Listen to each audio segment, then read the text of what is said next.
Hello palangga, welcome to my channel, Mariskarting Nanay Emma.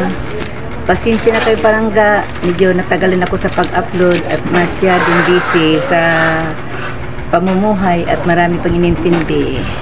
At ito na ngayon mga palangga, update ako ng presyo ng scrap ngayon.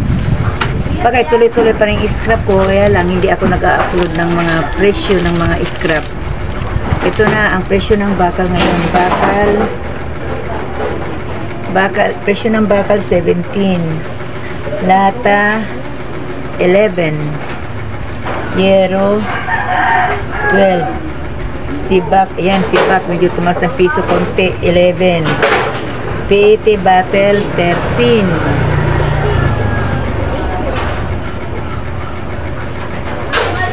malutong.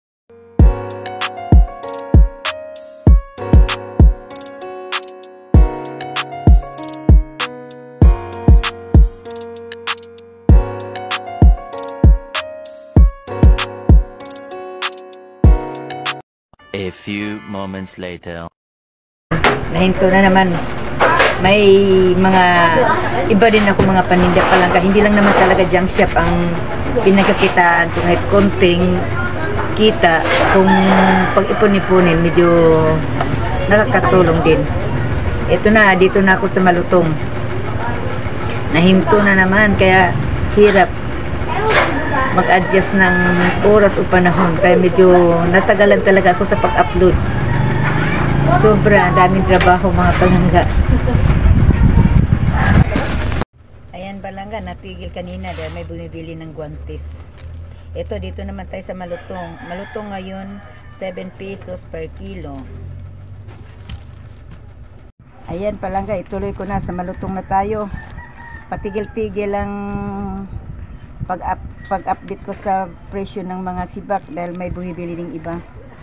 Ito malutong 7 per kilo, karton 3 piso, puting papel 7, assorted na papel 2 piso. Sa tanso naman tayo medyo tumaas ngayon. Class A 450, Class B 420, C 400, dilaw na tanso 270, alum heavy 70, alum lights 65, jealousy, yung katulad yung mga jealousy palangga, yung katulad sa bintana, sa mga pintuan, yun ang kinukuha namin sa junk shop jealousy, 80 pesos per kilo. Panta or caldero 60 per kilo. Sa PVC orange, ayan, kumukuha din kami 8 pesos per kilo. Yung ibang kulay, stop buying ngayon. At saka sako, 3 piso per kilo. Yung sako naman palangga, kahit punit-punit pwede. Oh, yan lang ang mga presyo ngayon na medyo tumaas naman konti yung iba mababa.